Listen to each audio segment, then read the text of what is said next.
السلام عليكم ورحمة الله وبركاته. طلاب حبايبي في كل مكان، طلاب تانية ثانوي. لو انت علمي او ادبي فده اول درس عندك في المنهج في الرياضة. ايه ده؟ مستر هو ادبي بياخد رياضة؟ اه طبعا يا حبيبي، زي العلمي بالظبط. امال ازاي بس؟ ما انا هقول لك ازاي. مش سالتني السؤال؟ تعالى كده اكلمك في البداية هو ايه الفرق بين رياضة ادبي ورياضة علمي، بس تركز معايا كويس جدا. وبعد كده اقول لك على حاجة.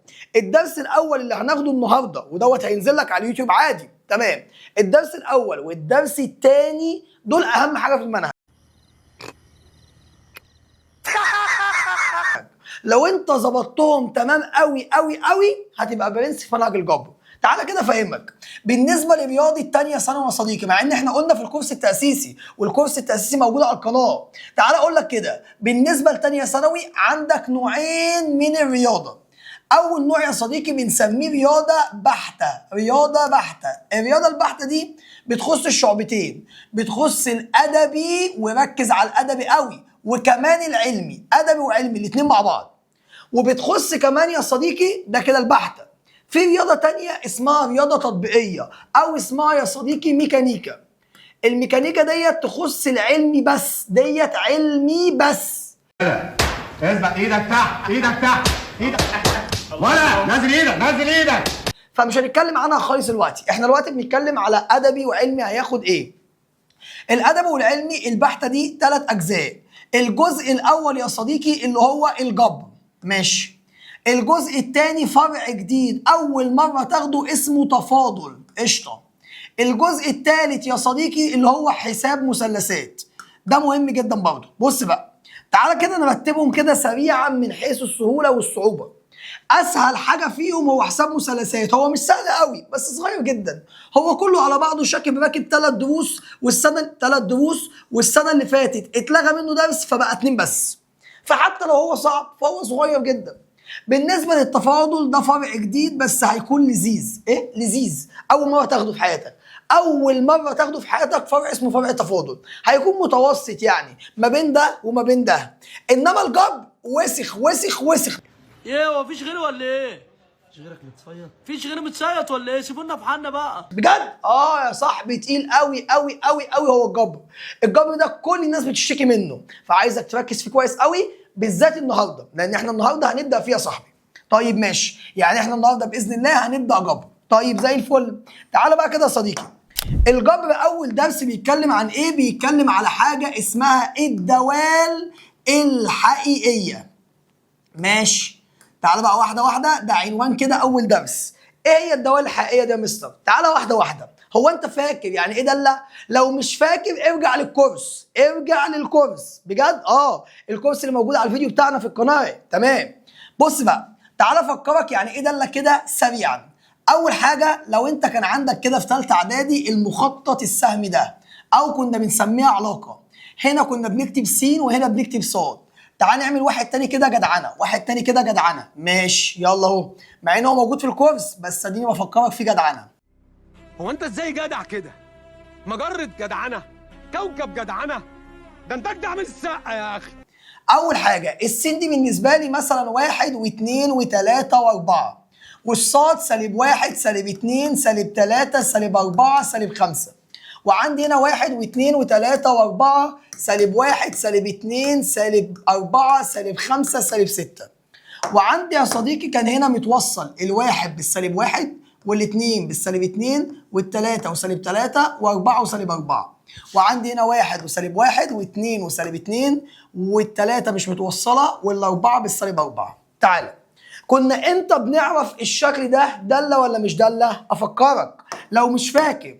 كنا بنبص على عناصر س، لو كل عنصر من س خرج منه سهم واحد بس تبقى دالة. يبقى لو كل عناصر س خرجت منه سهم واحد بس تبقى دالة. طب لو في عنصر ما خرجش منه خالص تبقى ليست دالة. يعني ده كده بالنسبة لنا دالة، لكن ده يا صديقي ليست دالة، ده كده مش دالة. مش محتاجة حاجة يعني. طب لو مثلا الثلاثة كان خرج منها مثلا سهمين، برضه هتبقى مش دالة. يبقى شرط ان العلاقة تكون دالة ان كل عنصر من عناصر س يخرج منها سهم واحد فقط. كل عنصر من س يخرج منها سهم واحد بس. طيب لو دالة كنا بنجيب انا وانت كده، خدناها في الكورس 3 حاجات: المجال والمجال المقابل، وكمان في حاجة تانية اسمها المدى. 3 حاجات دول. طب مين هم دول يا مستر؟ بص بسم الله. المجال كان بيبقى عناصر س، يبقى المجال بجيبه منين؟ من س، عناصر س. هفتح قوس مجموعة كده بسم الله. كم وكم وكم وكام؟ واثنين وثلاثة واربعة. حط المايك. والمجال المقابل كان ايه هو المجال المقابل؟ عناصر صاد. مين عناصر صاد ده يا مستر؟ كل صاد ده بنسميه المجال المقابل، اللي هو -1 -2 -3 -4 -5، كل الصاد. انما المدى كان العناصر اللي راح لها السهم، العناصر اللي دخل عليها السهم، اللي هو مين يا مستر؟ اللي هو -1 -2 -3 -4. -5 لا. يبقى المدى يا صديقي -1 -2 -3 -4 -5 لا. انا كده بس بفكرك امتى كنت بتقول دالة وامتى بتقول مش دالة، عشان انت السنة دي هتتكلم على الدوال كلها، الدوال الحقيقية كلها. هناخد كل الدوال بتفاصيلها كلها طول المنهج ان شاء الله. حلو قوي. طب هل السؤال يا مستر في الامتحان هيجي كده يقول لك ده دالة ولا مش دالة؟ لا طبعا. هو هيجي يقول لك دالة ولا مش دالة، بس مش بالشكل ده. تعال نشوف كده بأني شكل. بص احنا قلنا بسم الله كده عشان دي اتمسحت، هنتكلم على الدوال الحقيقية. قشطة.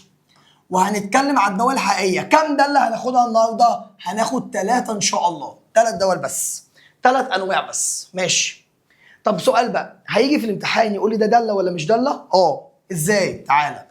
يجي سؤال كده يقول لك اي مما يأتي يكون دالة. ايه من دول يكون دالة؟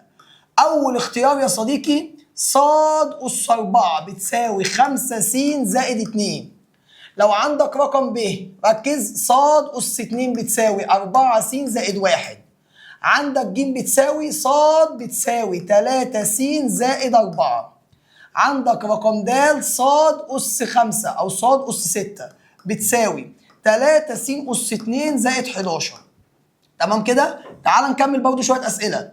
عندك هنا صاد بتساوي 7 س، صاد أس 5 7 س زائد 11. عندك صاد أس 7 بتساوي عندك كده 3 س أس 2 زائد 4 س. عندك دالة س بتساوي س أس 5 أو س أس 2 زائد 1. من الرغي ده كله عايز أعرف مين دالة ومين مش دالة. هتقولي طب أنا أعرف منين؟ إيه يا مستر ده؟ أعرف منين دالة ولا مش دالة؟ إيه الكلام ده؟ هقول لك واحدة واحدة. هي المسألة كده فيها صاد وس. لو عايز تعرف دالة ولا مش دالة بتبص يا صديقي على أس الصاد. أس الصاد يعني إيه أس الصاد؟ يعني الرقم اللي على دماغ الصاد. فالرقم في الرياضة ممكن يكون يا إما زوجي يا إما إيه؟ فردي. فبالنسبة لي تعالى لي واحدة واحدة. لو الرقم بالنسبة لي كان زوجي أو لو الرقم بالنسبة لي كان فردي. طب استنى مش فاكر إيه الفردي والزوجي؟ يلا نفتكر. أول حاجة الزوجي كان 0 و2 و4 و6 و8 وهكذا. إنما الفردي كان 1 و3 و5 و7 و9 وهكذا. لو كان زوجي، لو كان الأس زوجي يبقى ده ليست دالة، يعني مش دالة. ده كده مش دالة. طب لو كان الأس فردي يبقى ده بالنسبة لك دالة، ده هنسميه دالة. لو عايز تعرف اشمعنى هفهمها لك بس دي دقيقة. تعالى بس ركز كده. هنا بسم الله هبص على الصاد، السين أس 1 مالكش دعوة بالسين، بص على الصاد. الصاد عليها أس كام؟ 4. يبقى بالنسبة لي فردي ولا زوجي؟ زوجي، يبقى ده مش دالة.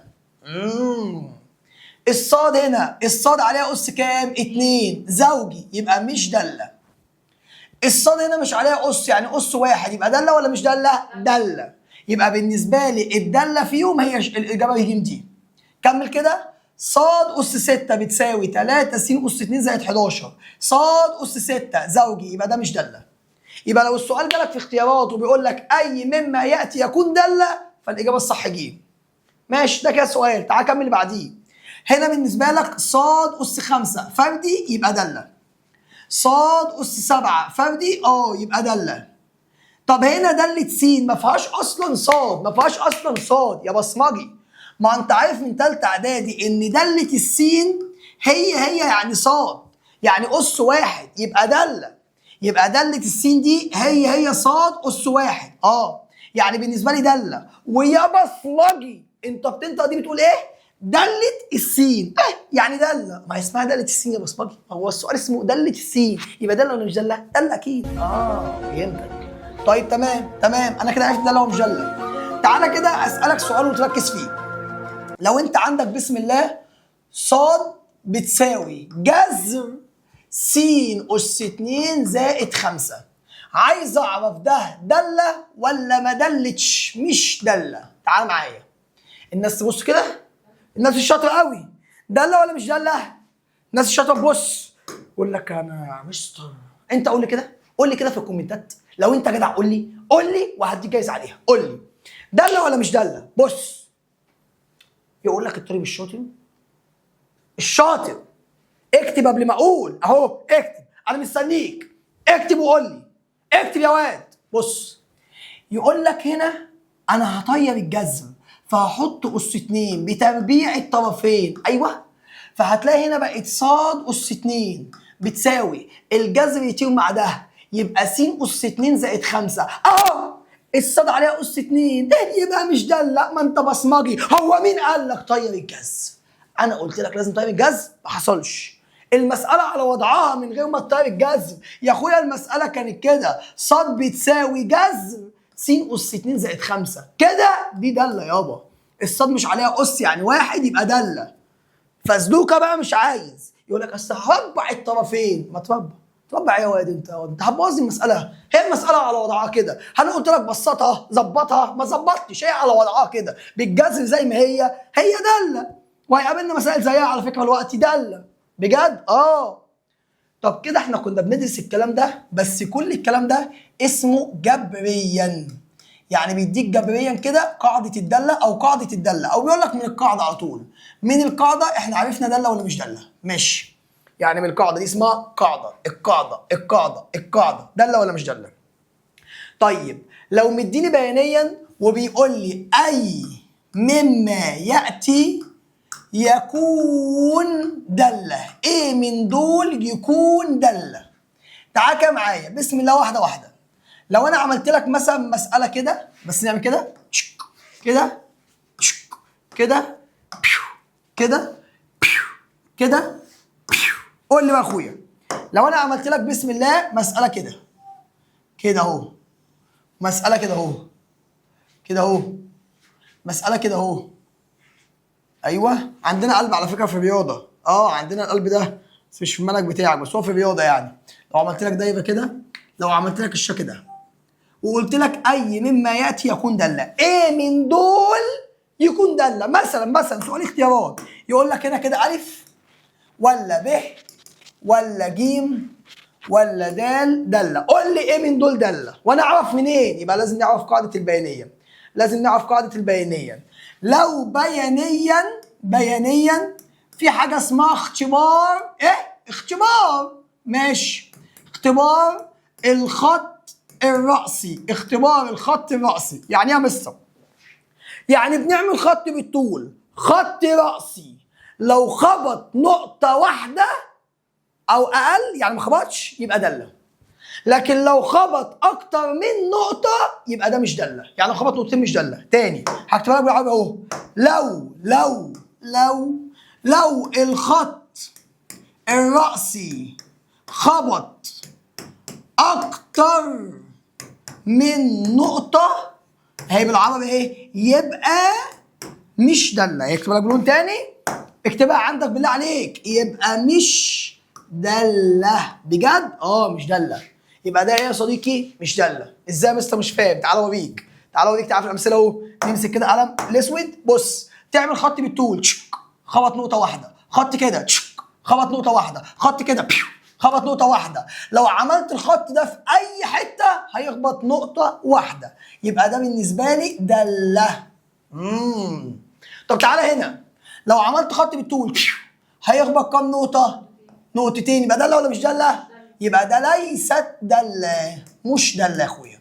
تعالى هنا، لو عملت خط كده عرفنا مفيش ايه البليل اللي انا بعمله ده؟ تقليد هيخبط أكتر من نقطة صح؟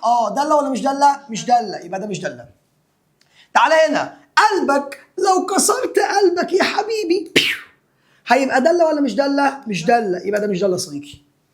تعالى هنا، لو عملت خط كده نقطة واحدة، نقطة واحدة، نقطة واحدة، نقطة واحدة، يبقى دالة. ده كده دالة.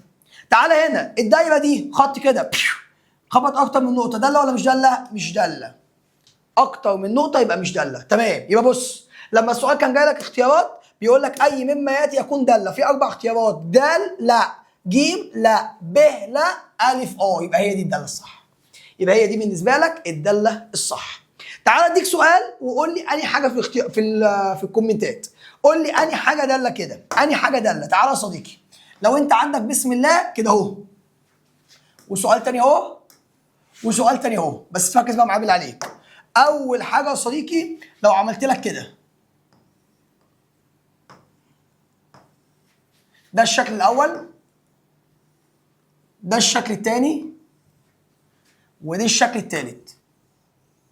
عايز اعرف الشكل الاول ولا الثاني ولا الثالث، انهي واحد فيهم ينفع داله. قول لي كده في الكومنتات واشوف، بس بامانه اللي تكتبه ما تمسحوش، اللي تكتبه ما تمسحوش وانا هرد عليك. قول لي مين في دول ينفع يكون داله. ها قولي كده، مين في دول ينفع داله؟ رقم 2 داله، وده داله. طب دي داله؟ تعال نشوف. احنا قلنا هنعمل اختبار الخط الرأسي. ازاي؟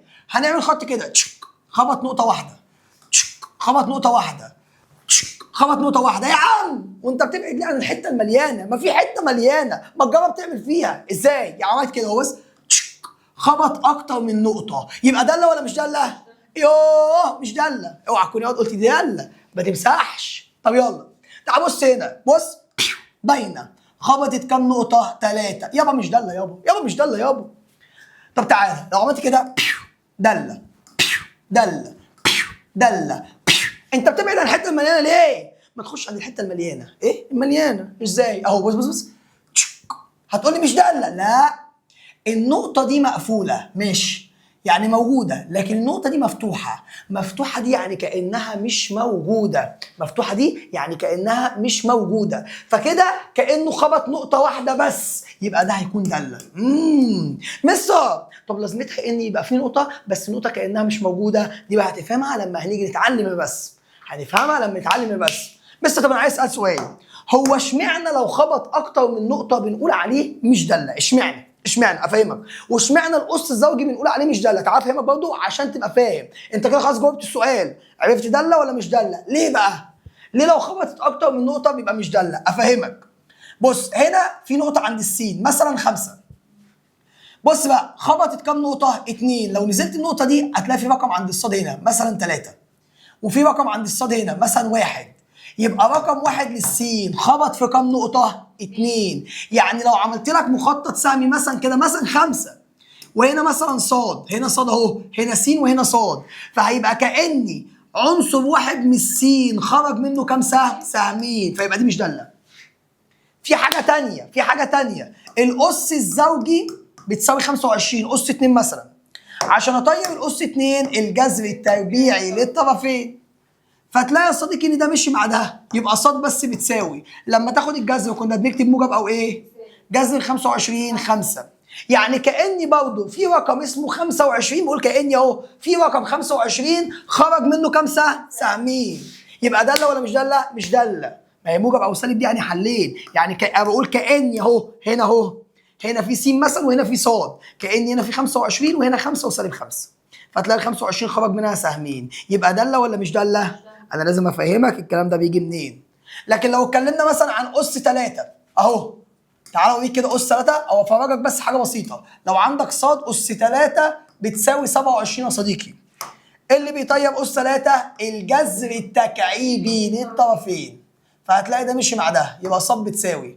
لما تاخد الجذر التكعيبي مش بنكتب موجب او سالب، جذر التكعيبي لل 27 ب 3. يبقى كده كاني هنا في 27 وهنا في 3، هنا مثلا س وصاد، بقول كاني مش هي بس بوصل لك بحاجه قريبه منها. فكده ال 27 يخرج منها سهم واحد، يبقى داله ولا مش داله؟ فعشان كده قلنا الاس الفردي بيكون داله، لكن الاس الزوجي بيكون مش داله. احنا قلنا يا صديقي هناخد 3 دوال.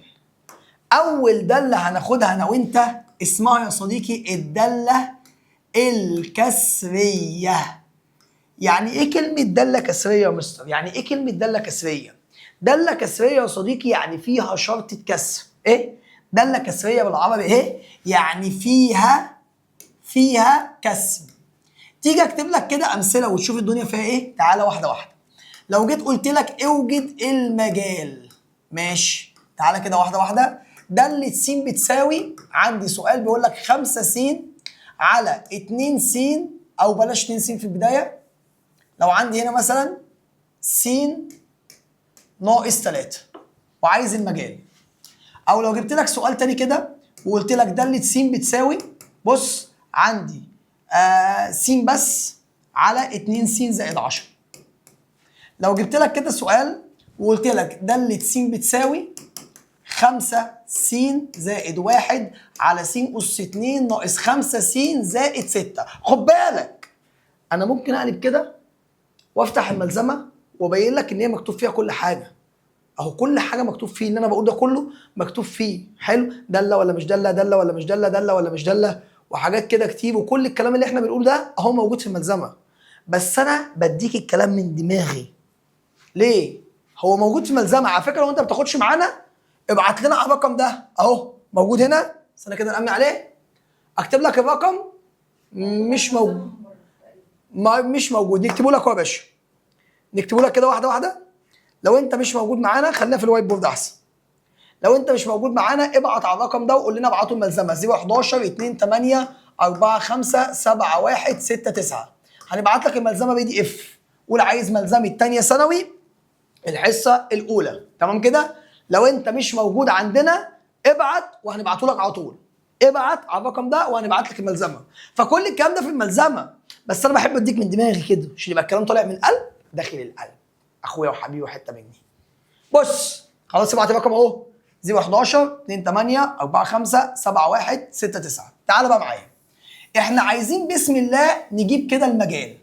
تعالى يا صاحبي نجيب كده بسم الله المجال. ايه المجال ده مستر؟ المجال ده اللي احنا خدناه من البدايه، كنا بنعمل مخطط سهمي 1 س 1 ايه؟ كنا بنقول المجال هو عناصر الايه؟ السين. طب انا بالنسبه لي هجيب هنا المجال ازاي؟ قال لك بص بقى، لو هي داله كسريه فالمجال هيبقى ح فرق وافتح قوس واكتب اصفار المقام. يبقى المجال بيبقى ايه؟ ح فرق اصفار المقام. المجال بيبقى ايه؟ فرق اصفار المقام. حلو قوي. يعني ايه يا مستر اصفار المقام دي؟ مش فاهم، افهمك واحده واحده.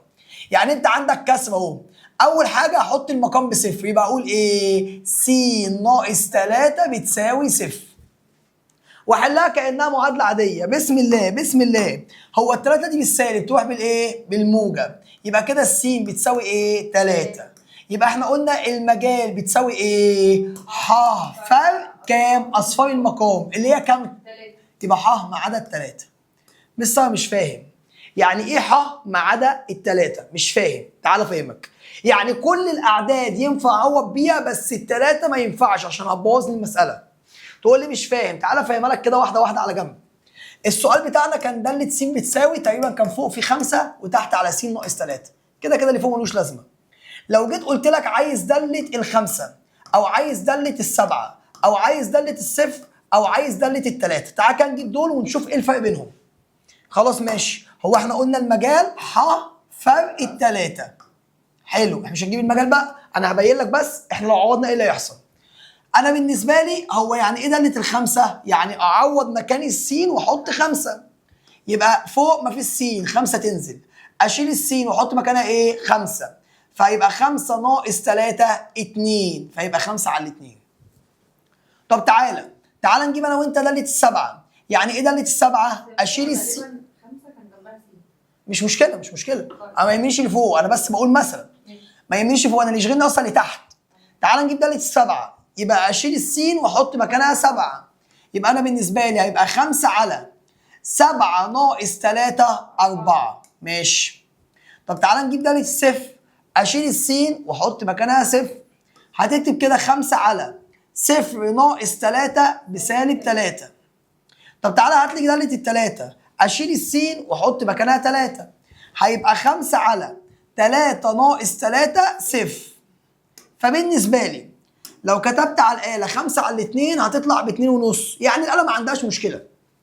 لو كتبت على الاله 5 على 4 الاله برضه ما عندهاش مشكله. لو كتبت على الاله 5 على سالب 3 الاله برضه ما عندهاش مشكله. لكن لو كتبت 5 على الصفر فالاله هتشتمك وتقول لك ما ينفعش، دي غير معرف. الصفر في المقام ما ينفعش، كنت بتقول غير معرف، ما اعرفوش يا مستر، ما اعرفوش. يعني كده مفيش مشكله ان عوضت بالخمسه، عوضت بالسبعه، عوضت بالصفر، بس لما عوضت بالثلاثه الاله شتمتني وقالت لي عيب يا واد ما تعملش كده تاني. فده معناه ان احنا جبنا المجال، قلنا يعني كله ما عدا مين؟ 3. الثلاثه نو، الثلاثه نو. قشطه. طبعا انت مش تقعد تعمل الكلام ده كله، انا بس كنت بفهمك يعني ايه ما عدا الثلاثه، يعني كل الاعداد تمام بس الثلاثه مش تمام. طيب تعالى تاني، احنا هنا عايزين نجيب المجال. احنا قلنا اول حاجه بحط المقام بيساوي صفر، يبقى اقول 2 س زائد 10 بتساوي صفر، واحلها كانها معادله عادي خالص. بسم الله بسم الله، ال10 بالموجب تروح بالايه؟ يبقى 2 س بتساوي سالب 10. هقسم هنا على الكام؟ على الاثنين، وهنا على الكام؟ على الاثنين، فده يتم مع ده. يبقى بالنسبه لي س بتساوي سالب 10 على الاثنين فيها كام؟ سالب 5. يبقى المجال كان ايه؟ فرق السالب 5. يعني كل الاعداد تنفع بس السالب 5 مالها؟ لو عوضت هنا بسالب 5 فالاله هتشتمك وتقول لك عيب يا واد ما تعملش كده تاني. كخ. تعالى يا صاحبي، هو بسم الله بسم الله دي داله كسريه. يعني ايه كسريه؟ يعني فيها كسر. اجيب المجال، قلنا اول حاجه بحط المقام بيساوي صفر، يبقى اقول كده س اس 2 ناقص 5 س زائد 6 بتساوي صفر. وحلل بقى عادي، هو ده ثلاثي ولا مش ثلاثي؟ ثلاثي. بسيط ولا مش بسيط؟ بسيط. احلله هما قوسين قد بعض دول بتساوي صفر. على فكره ممكن احلها بالاله، ممكن احلها بالقانون العام، بس انا بستخدم التحليل احسن عشان ينفعني في التفاضل. خدت بالك؟ حتى في الكورس التاسيسي كنت براجع لك تفاضل. طب يلا معايا كده واحده واحده وبسم الله. هو بسم الله السين اس 2 تبقى ايه وايه؟ س وس. الستة كام في كام يديني 6؟ 2 في 3، عشان لو جمعتهم يديني كام؟ 5. الاخيره موجب يبقى الاثنين زي اللي في النص ايه؟ سالب وسالب. هقسم السبوره كده نصين، يا اما الاول بصفر يا اما الثاني بصفر، يبقى س ناقص 2 بتساوي صفر، او س ناقص 3 بتساوي صفر. الاثنين دي بالسالب تروح بالايه؟ يبقى الس بتساوي 2. الثلاثه دي بالسالب تروح بالايه؟ بالموجب، يبقى الس بتساوي 3. يبقى كده بالنسبه لي المجال فرق الكام؟ 2 و3. يعني كله ينفع بس 2 و3 ما تنفعش. تعالى كده تاني يا صديقي اكتب لك سؤالين كمان وتبص انت على الدنيا. تعالى كده سؤالين كمان، اوعى بص. امال هيكون ايه؟ افهمك. هو المجال بيبقى فرق واكتب اصفار المقام، السين اللي طلعت. هل في من هنا س طلعت بكام؟ لا مفيش. واوعى تقول لي ت. لو طلعت فوق هتلاقي العنوان كان اسمه الدوال الحقيقيه. الحقيقيه يعني يعني مفيش ت، مفيش ت. انسى الت بتاعت اولى ثانوي خالص، انسى. يا اخي روح، انت طلعت لي منين؟ حاضر يا باشا. روح روح. قشطه. فرق اللي هيطلع من السين. هل في سين طلعت؟ يبقى مش هكتب هنا حاجه خالص، يبقى هنا بالنسبه لي بس. ازاي لسه مش فاهم؟ بص، هي هنا طلعت سالب 2 وسالب 1، فكتبت فرق سالب 2 وسالب 1. طب لو ما كانتش طلعت سالب 2 وسالب 1 ما كنتش هكتب هنا، فكنت هكتب بس. هنا طلعت 0 و1، فلو ما كانش طلع 0 و1 ما كنتش هكتب حاجه، كنت هكتب هشيل دي وهكتب بس. فطالما ما فيش اصفار مقام يبقى المجال ايه؟ بس. تعال سؤال تاني، لو عندك كده بسم الله دالة س بتساوي، بص عندك كده س زائد 1 على 9.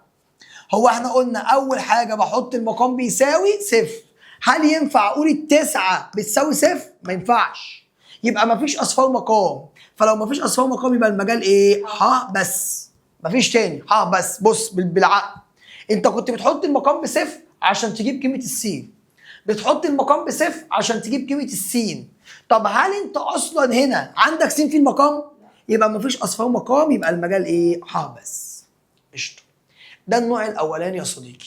تعالى كده نكتب النوع الثاني ونشوف، يلا مع بعضينا. النوع الثاني يا صديقي اسمه دالة كثيرة الحدود. اسمه كده، ركز معايا، اسمه دالة كثيرة الحدود. تقول لي يعني ايه يا مستر دالة كثيرة الحدود دي؟ تعالى كده اكتب لك انواعهم، بس قبل ما اكتب لك انواعهم تعالى اعرفك يعني ايه دالة كثيرة الحدود. دالة كثيرة الحدود خد بالك لازم ما يكونش فيها 3 حاجات، لازم ما يكونش فيها 3 حاجات. اول حاجة ما يكونش فيها جذر، وما يكونش فيها كسر، وما يكونش فيها قص سالب. قص سالب ما يكونش فيها حاجة من دول. اي دالة ما فيهاش حاجة من دول بنسميها دالة كثيرة الحدود. ليه يا مستر؟ اصل هي لو فيها كسر هناخدها شوية هيبقى اسمها دالة جذرية، ولو فيها كسر هيبقى اسمها دالة كسرية لسه واخدينها فوق، ولا كمان فيها قوس سالب. فلو فيها حاجه من الثلاثه دول ما تبقاش كثيره حدود. يبقى هي عشان تبقى كثيره حدود قلنا لازم يكون ما فيهاش ايه؟ جذر، وما فيهاش ايه؟ كسر، وما فيهاش ايه؟ قص سالب. يعني زي ايه يا مستر؟ تعالى كده معايا، لو كتبت لك كده اكتب لك، هوقف لك حتى الكاميرا عشان اكتب لك ما ايه؟ ما بقاش مزعجك. لو قلت لك كده اوجد، حلو، خلي بالك بقى ان دالة كثيره الحدود دي بيبقى مجالها دايما، ايوه بيبقى مجالها دايما ايه؟ ح. بس اسمع بقى الحته دي، ما لم يذكر، ايوه عكس ذلك، ما لم يذكر عكس ذلك. لو ما ذكرش غير كده يعني ايه يا مستر؟ هفهمك، تعال بس واحده واحده. يعني لو هو ساب لك الداله مفتوحه وبيقول لك مجالها ايه هيبقى مجالها ح، الا لو هو اللي اداني مجالها. مش فاهم؟ تعالى واحده واحده نفهم. هسالك سؤال بسم الله وترد عليا. بسم الله، هو عايز المجال، هل الداله دي فيها كسر؟ لا. فيها جذر؟ لا. فيها قوس سالب؟ هيداني شرط؟ لا. لا لا لا لا يبقى مجالها ح على طول، على طول وانجز. هل الداله دي فيها كسر؟ لا. فيها جذر؟ قوس سالب؟ لا. يبقى مجالها ح. ماشي. هل الداله دي فيها كسر؟ لا. فيها جذر؟ لا. طب قوس سالب؟ مجالها ح. ماشي. تعال بقى ركز معايا، هقول لك ملحوظه شويه. هو انت كان عندك في ثالثه اعدادي المخطط السهمي، كنا بنكتب اول حاجه هنا س وهنا ايه؟ صاد، والسهم كان من س بيخرج يروح لايه؟ لصاد، السهم من س كان بيخرج يروح لايه؟ لصاد. حلو قوي، حلو زي الفل مفيش مشكله. هو اللي قبل المجال كان الصاد ولا السين؟ السين، يبقى اللي قبل السهم ده دايما المجال. فلما يديك شرط كده يعمل لك سهم ويكتب لك هنا حاجه قبليه وحاجه بعديه، فانت تكون على يقين كامل ان اللي قبل السهم ده هو ده المجال، اللي قبل السهم ده هو ده المجال. طب واللي بعد السهم بيبقى المجال المقابل، اللي بعد السهم يا صديقي بيبقى المجال المقابل. يبقى دايما دايما دايما وخدها قاعده، اللي قبل السهم هو الايه؟ المجال، واللي بعد السهم هو المجال الايه؟ المقابل. وهو يديك الكلام ده دلوقتي. تقول لي يا مستر ازاي ما انا مش فاهم؟ تعالى لي واحده واحده كده ننزل للسؤال بتاعنا. بص، هي كبرت قوي كده ليه؟ ننزل تاني، انزلي انزلي، ايوه كده حلو قوي كده، ماشي. نصغرها سنه كمان، يلا كمان سنه، يلا يا باشا. بص بقى منا، هو اول حاجه لو انت بصيت كده في المسائل دي هتلاقي بيقول لك ايه؟ بص، بيقول لك من 1 ل5 رايحه للح، والداله دي طالما هو مديك الشرط ده يبقى وانت مغمض من غير ما تجيب المجال هو كده هو مديك المجال بتاعها. فكده بالنسبه لي المجال من اول ايه؟ من اول 1 لحد ايه؟ 5. مستر مش فاهم. بص يا عم انت جيت تحضر عندي وكأن دي كلها القاعه بتاعتي. حلو. فالمشرف على الباب بياخد الغياب وبياخد منك الكارت وبيديك الملزمه، فبيقول لك خش اقعد في اي مكان، فكأن القاعه دي كلها اسمها ح. فانت كده مجالك يعني المتاح انك تقعد فيه ح، اي حته. لكن لو المشرف اللي بيديك الملزمه وانت داخل على الباب قال لك استنى ما تقعدش في اي حته، اقعد في الاول او الثاني او الثالث او الرابع او الخامس، يبقى كده شرط عليك ولا ما شرطش؟ شرط عليا. هو شرط عليا اقعد في الاول او الثاني لحد الخامس بس، بس يبقى هو كان المفروض مجالي ح، بس هو شرط عليا حته معينه. فهنا نفس الكلام، بيقول لك الداله دي بدايتها من 1 ونهايتها عند ال5، فيا صديقي يبقى مجالها من 1 ل5. هو المفروض ح عشان دي كسرة حدود، بس لو ما ذكرليش عكس ده. هو ذكر لي واداني المجال. هنا نفس الكلام اهو، سيبك من الشخبطه دي. انا بالنسبه لي اللي قبل السهم ده قلنا ده الايه؟ يبقى لو هو عايز المجال يبقى المجال بيبدا من كام لكام؟ من 2 ل7، وطبعا الفترات زي ما هي بالظبط ما بتغيرش حاجه. ده سهل، ده سهل جامد جدا ده.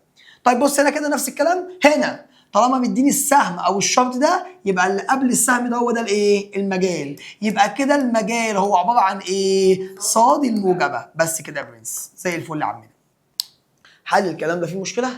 كلام سهل وبسيط زي الفل. كده احنا خدنا نوعين من الدوال. اول حاجه الداله الكسريه اللي بيكون فيها كسر، انما الداله كثيره الحدود اللي ما بيكونش فيها كسر ولا فيها جذر ولا فيها اس سالب. طب يا جون يا رضا، ايه يا حبيبي الجون؟ لو فيها جذر يبقى اسمها داله جذريه. داله جذريه يا صديقي. يعني ايه كلمه داله جذريه؟ يعني بيكون فيها جذر. تعالى كده اكتب لك كام سؤال، هوقف لك بقى عشان ما اغلبكش معايا واسيب لك الفيديو يطير.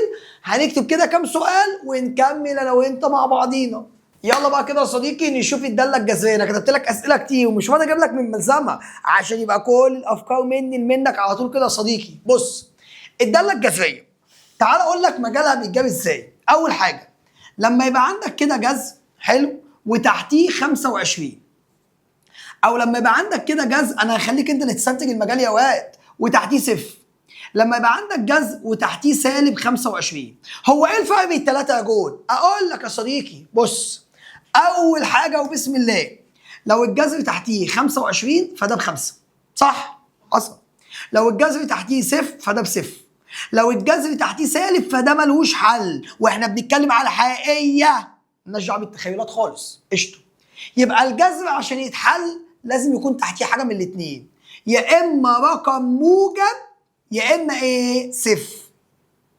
يبقى الجذر في طبيعته عشان يتحل تحتيه حاجه من الاثنين. انت عايز الحل؟ انا هدي الحل. يا موجب يا صفر. قشطه. طب يعني ايه كلمه موجب في الرياضه دي؟ كلمه موجب يعني اكبر من الصفر، ما هي الارقام اللي اكبر من الصفر هي موجبه، او صفر يبقى بيساوي صفر. يبقى بص بقى، دايما لما تكون عايز تجيب مجال الداله الجذريه نضع ما تحت الجذر، نحط اللي تحت الجذر يبقى اكبر من او يساوي الصفر. تاني، لو عايز تجيب مجال الداله الجذريه وركز عشان دي اهم واحده فيهم، تحط اللي تحت الجذر اكبر من او يساوي الصفر. تقول لي ازاي يا مستر؟ تعالى لي واحده واحده يا صديقي، نخليها في الاسود زي ما احنا. بالنسبه لي الجذر اهو، يبقى عشان اجيب المجال احط له اللي تحت الجذر اللي هو 5 س ناقص 10 اكبر من او يساوي الصفر.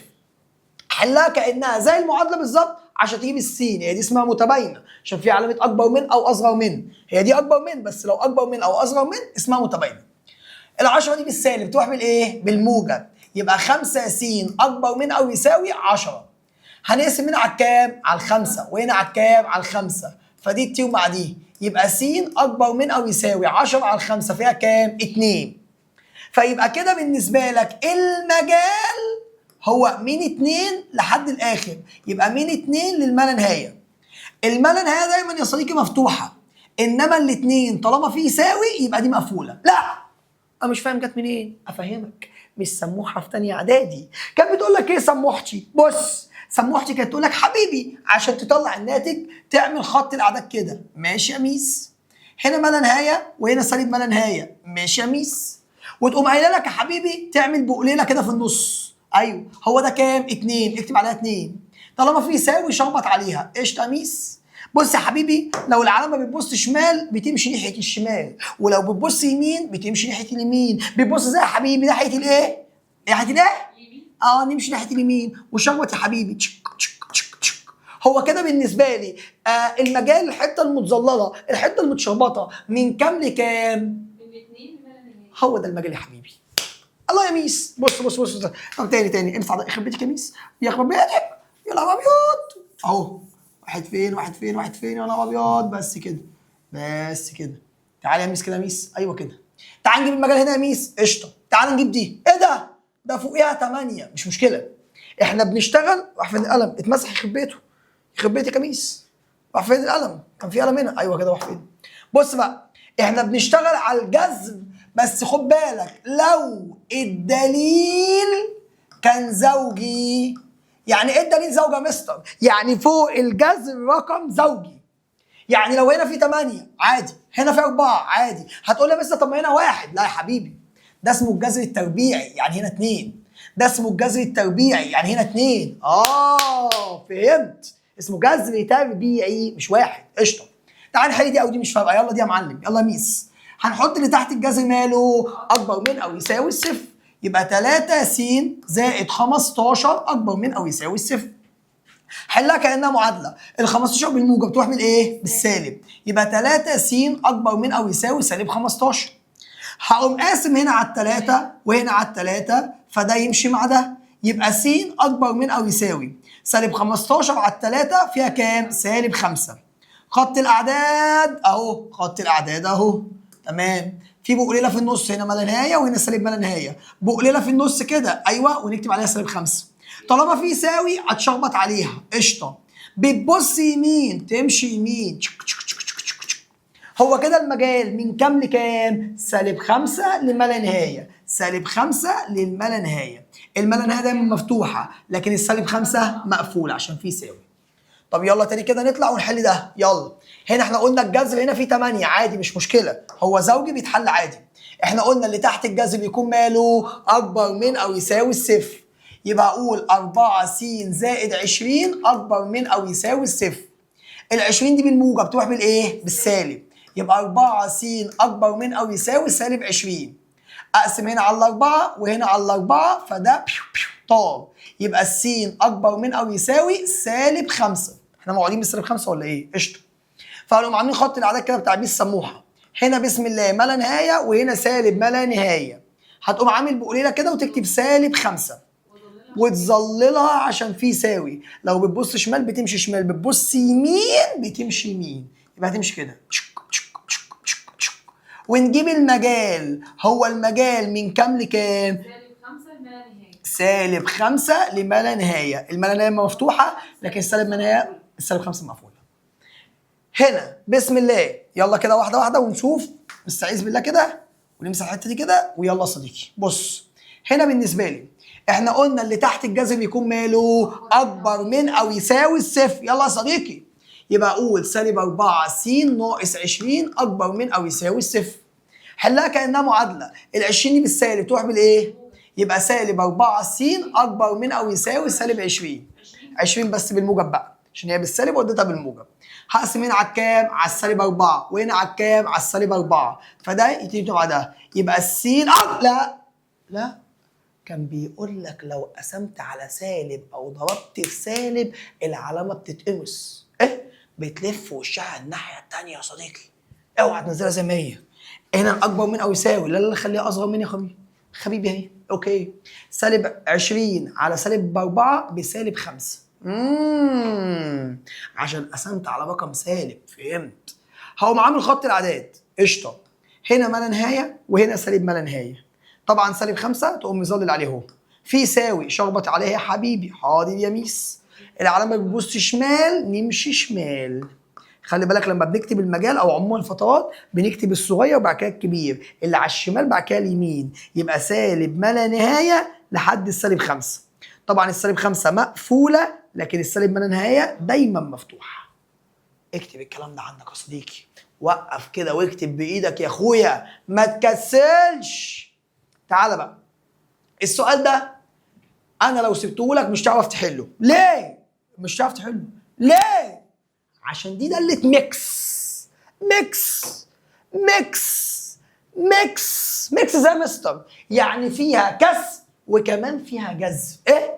فيها كسر وكمان فيها جذر. الاثنين يا ولد. ازاي يا مستر؟ مش فاهم. بص. الطبيعي انا هحلها كانها الطبيعي مع ان هي غلط. لو انا ما بصيتش على الكسر وخدت بالي ان في جذر بس، يبقى اللي تحت الجذر خلاص كده اكبر من او يساوي الصفر. هي غلط بس انا حل وبعد كده نشوف الصح ايه. اللي تحت الجذر اكبر من او يساوي الصفر. ال 15 بالموجب تروح هناك بالسالب، يبقى اقول 5 س اكبر من او يساوي سالب 15. هقسم هنا على 5 وهنا على 5، فده يتم مع ده، يبقى السين اكبر من او يساوي سالب 3. فنعمل خط العدد كده اهو. ماشي، هنا ما لا نهايه وهنا سالب ما لا نهايه. طبعا هنا سالب 3 قشطه، في يساوي شخبط عليها. العلامه بتبص يمين هنمشي ناحيه اليمين وشخبط عليها. كده بالنسبه لي المجال من كام لكام؟ سالب 3 لما لا نهايه. يبقى كده المجال ايوه من سالب 3 لما لا نهايه. الما لا نهايه مفتوحه، التلاتة مقفولة. ده غلط. انت كده حليت المسألة كأنها فيها كسر بس وما عملتش اعتبار للجذر يعني حليتها كأنها جذر بس وما عملتش اعتبار للكسر ابن الكلب ده. ليه يا مستر؟ استنى، انت قلت لي اللي تحت الجذر اكبر من او يساوي الصفر. طب الجذر ده موجود في المقام، هل ينفع حاجة في المقام اقول عليها بتساوي صفر؟ لا. يبقى لازم علامة اللي يساوي دي يا اخويا تتمسح. لازم علامة اللي يساوي دي تتمسح، علامة اللي يساوي دي تتمسح، علامة اللي يساوي دي تتمسح. بدل ما هي مقفولة تبقى مفتوحة عشان اللي يساوي اتمسحت. بدل ما السالب 3 مقفولة تبقى سالب 3 بس مفتوحة. يعني ايه يا مستر؟ يعني بتبص لبره كده.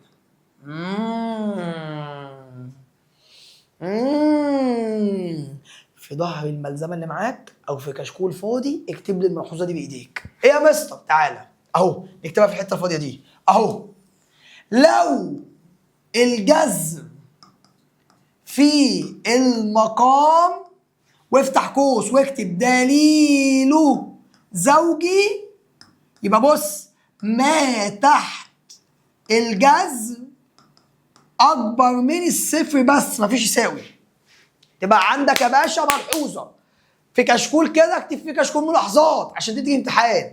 لو الجذر في المقام بس دليله زوجي يبقى اللي تحت الجذر اكبر من الصفر بس مفيش يساوي. تعالي نفس الكلام برضه عشان مش مجمع احسن حاجه. بص هو هنا بسم الله الجذر في المقام حلو، ما هو ده كسر ميكس كسر وجذر، يبقى احط اللي تحت الجذر ده اكبر من الصفر بس مفيش يساوي. بس هي دي التركايه، لو الجذر تحت مفيش يساوي يبقى 4 س زائد 20 اكبر من الصفر. حلها كانها معادله يا صديقي. ال 20 دي بالموجب تروح بالايه؟ يبقى هقول له 4 س اكبر من سالب 20. هقسم هنا على الكام؟ على 4 وهنا على الكام؟ على 4، فده يتم مع ده. يبقى السين اكبر من سالب 5 بس مفيش يساوي. حد يقول لسه طب وانت ما قلبتش العلامه مش في سالب؟ لا، الكلام ده لو قسمت على سالب، لو جنب السين هو اللي كان فيه سالب وقسمت عليه فالعلامه بتتقمص، لكن السالب هنا ماليش دعوه بيه. فبالنسبه لي اقوم عامل خط الاعداد اهو. احنا خدنا زيها كتير بقى يا عمنا. بص هنا كان ما لا نهايه وهنا سالب ما لا نهايه. هنا بقول لك كده واكتب عليها سالب 5 مفيش يساوي سيبها مفتوحه. العلامه بتبص يمين هتمشي ناحيه اليمين بيو بيو بيو بيو بيو. يبقى المجال من اول ايه لحد ايه؟ سالب 5 لما لا نهايه. ايوه، يبقى المجال من سالب 5 لما لا نهايه. الما لا نهايه مفتوحه والسالب 5 عشان ما فيش يساوي يبقى مفتوحه. طيب تعال بص هنا بقى، احط اللي تحت الجذر اكبر من او يساوي الصفر. قطع لسان اللي يقول كده. لا، احنا كنا شغالين على الدليل الزوجي، انما هنا على دماغ الجذر. ايوه دليل فردي. دليل فردي. بص يا صديقي هقول لك على حاجه. لو عندك جذر تكعيبي وعليه 27 تحتيه يعني ماشي كبرك شويه اهو. لو عندك جذر تكعيبي وتحت منه صفر، لو عندك جذر تكعيبي وتحت منه سالب 27. حلو، اول حاجه الجذر التكعيبي وتحت منه 27 دي هتطلع ب3. ماشي. الجذر التكعيبي وتحت منه صفر هتطلع بصفر. الجذر التكعيبي وتحت منه سالب 27 هتطلع بسالب 3. يعني الجذر التكعيبي تحت منه موجب، تحت منه صفر، تحت منه سالب ما بيفرقش معاه. جذر التكعيبي تحت منه موجب، تحت منه سالب، تحت منه صفر ما بيفرقش معاه. اكتب الملحوظه دي عندك اهي. اكتبها عندك عشان دي مهمه قوي قوي قوي اهو. بسم الله. لو الجذر دليله فردي، ايوه، اعمل نفسك مش شايفه ولا كأنه موجود يا صديقي. لو الجذر دليله فردي اعمل نفسك مش شايفه ولا كأنه موجود خالص. بجد؟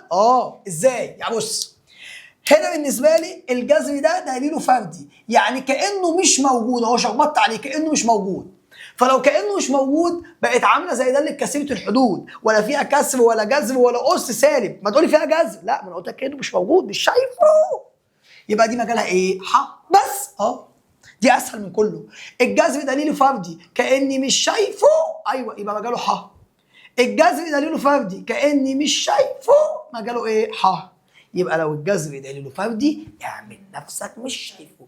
لو الجذر دليله فردي اعمل نفسك مش شايفه. لو الجذر دليله فردي اعمل نفسك مش شايفه. اوكي، تعال نطلع فوق.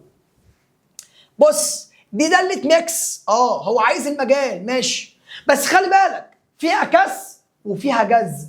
هقول لك ده جذر فردي، يبقى المجال ايه بس يا انت اسكت. بلاش والنبي ما تعكر دمك يا باشا. انا عارف من الاول انك مش هتيجي معايا بالساهل. اسكت يا واد اللي هتلبسنا في الحيط. اول حاجه، هو الجذر دليل فردي، انت لو مش شايفه واحول في عينك ما شفتش بقى ان في كسر، يبقى خد بالك. هو الجذر انت مش شايفه وحولت ماشي، بس ما خدتش بالك من الكسر. في كسر يا واد. يبقى هتحلها كانها داله كسريه بس، فهتقوم حاطط لي المقام بيساوي صفر، فهتقول لي كده 5 س زائد 10 بيساوي صفر، وتحلها كانها داله كسريه عادي. فرق اصفار المقام، فال10 دي بالموجب تروح بالايه؟ بالسالب، فيبقى 5 س بتساوي سالب 10. هتقوم قاسمني هنا على ال5 وهنا على ال5، فده يتيهم مع ده، يبقى س بتساوي سالب 2. يبقى كده المجال ايه؟ فرق السالب 2. الله. بس اوعى تقول اكبر من الصفر ولا الكلام ده، لا، دليل فردي. هو هنا في جذر دليله فردي كاني مش شايفه، بس لازم تشوف ان في كسر. انت مش هحول للدرجات دي يا صديقي، انت مش هحول للدرجات دي. هو في جذر مش شايفه لكن في كسر. طب لو في كسر يبقى داله كسريه، يبقى اللي في المقام بيساوي صفر. 5 س زائد 20 بتساوي صفر. ال20 بالموجب تروح بالايه؟ يبقى 5 س بتساوي سالب 20. اقسم على الكام؟ على الخمسه، وهنا على الخمسه، فده يتيجي مع ده، يبقى الس بتساوي سالب 20 على الخمسه سالب 4. يبقى المجال فرق كام؟ سالب 4. بس كده.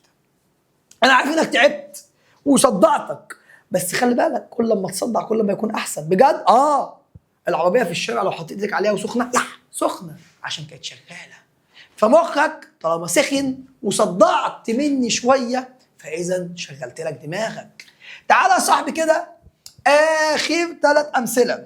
بص كده، بقول لك اوجد المجال للداله دي. داله س بتساوي جذر، بس خلي بالك تحت منه معادله او مقدار من الدرجه الثانيه، 5 س زائد 6.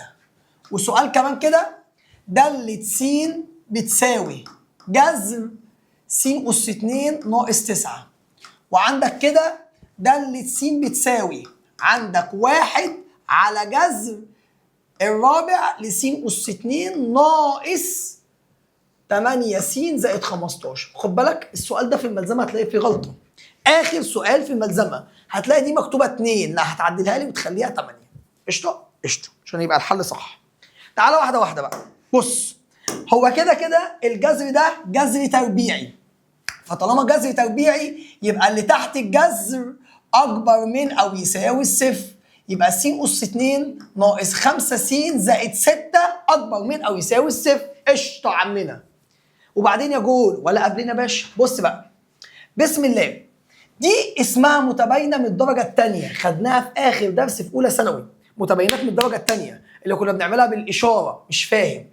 كنا بنخلي المتباينه دي بدل ما هي اكبر او اصغر او فيها يساوي حتى مش فارقه، بنخليها يساوي كانها زي المعادله، بس بروز لي دي كده البدايه عشان دي اللي هنشتغل عليها كده على طول. فهتقول س أس 2 ناقص 5 س زائد 6 بتساوي صفر. تحللها لي، ممكن تحلها بالقلم براحتك بس انا عايزك بالتحليل عشان نتعود على التحليل عشان التفاضل. تحللها لي يا صديقي. هو ده كده ثلاثي ولا مش ثلاثي؟ ثلاثي. يبقى قوسين قد بعض بيساوي صفر. كسر لي الاولاني س اس 2 س وس. الستة كان في كام؟ 2 في 3.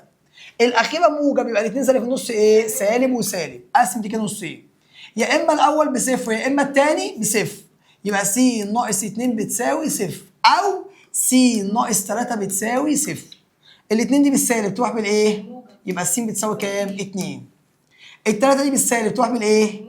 يبقى الس بتساوي ايه؟ 3. تمام زي الفل كده يا عمنا. تعالى بقى، كنت في اولى ثانوي بتعمل ايه؟ بتعمل خط الاعداد كده اهو. ماشي. هنا ما لا نهايه وهنا سالب ما لا نهايه. كنا بنعمل كده زي عصايتين، طبعا احنا حاطين المساله بصفر وحاطين المساله بصفر. بنكتب الرقم الصغير الاول اللي هو الاثنين والرقم الكبير بعد كده 3.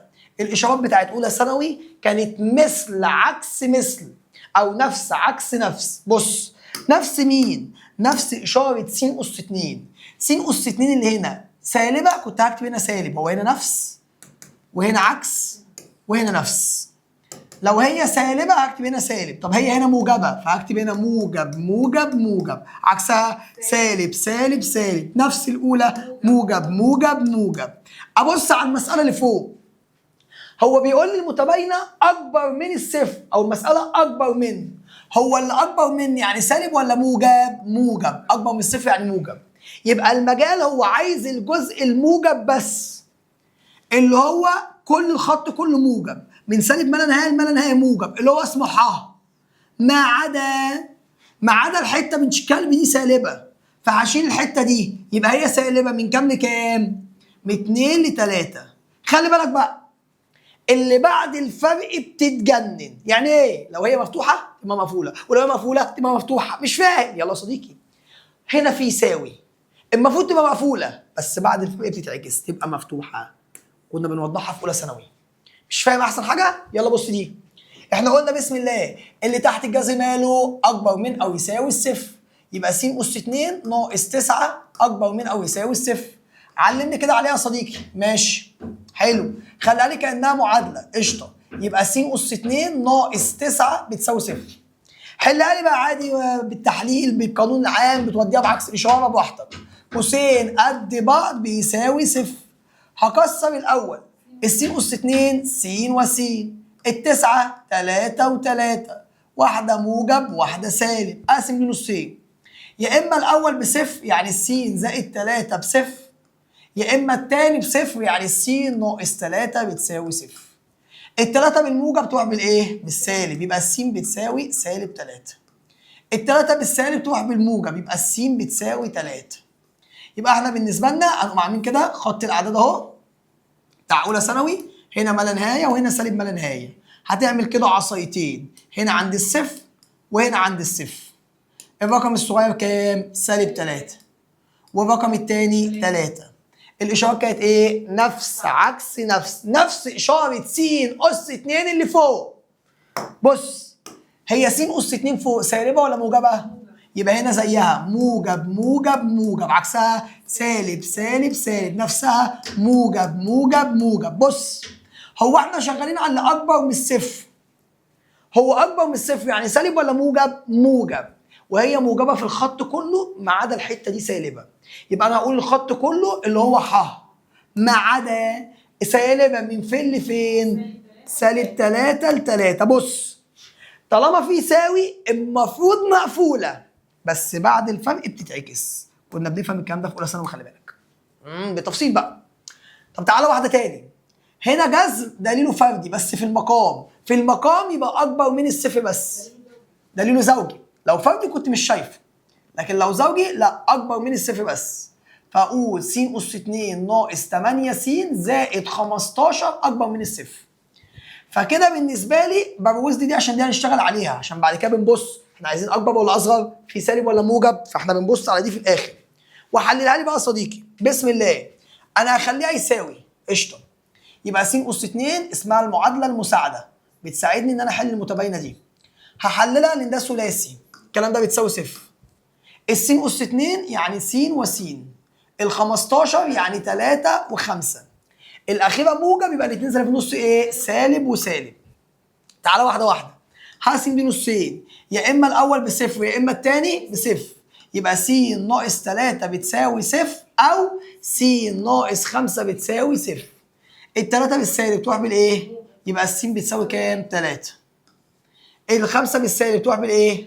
يبقى الس بتساوي ايه؟ 5. حد عنده مشكلة؟ يقوموا عاملين بعد كده ايه بقى؟ استنى يا واد استنى. يقوموا عاملين بعد كده ايه بقى؟ خط العدو. هنا ما لا نهاية وهنا سالب ما لا نهاية. تعمل لي كده العصايتين بتوعك اهو، عند الصفر شوف انت طلعت بكام، عند الصفر شوف طلعت بكام. الرقم الصغير 3 والرقم الكبير 5.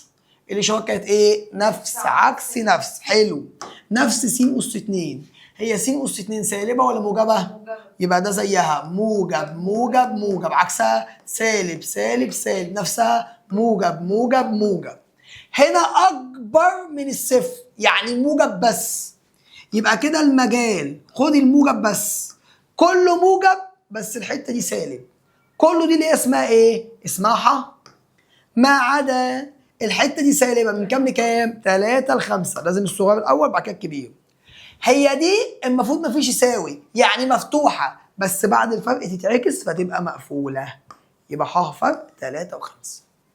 وبكده يا صديقي الدرس الاول ولمينا منه افكار كتير جدا الحمد لله وخلص على خير. لو محتاج الدرس التاني ينزل على اليوتيوب قول لنا الوقت ان احنا ننزله على اليوتيوب عشان تتفرج عليه. هستنى اشوف كومنتاتك. وخلي بالك في فيديو موجود عندنا على الابلكيشن في افكار عاليه قوي، كان في اسئله تانية كماله على الكلام ده، كان واجب. فانت خش عندنا على الرقم بتاع الواتس وهنقول لك ازاي بتدخل الابلكيشن. الرقم اهو، هنقول لك ازاي بتدخل او بتعمل اكونت على الابلكيشن. حلو. وهنخليك تخش على الابلكيشن وتتفرج على فيديو مجانا اسئله اتقل من كده بكتير جدا. اشوفك الحصه الجايه على خير. السلام عليكم.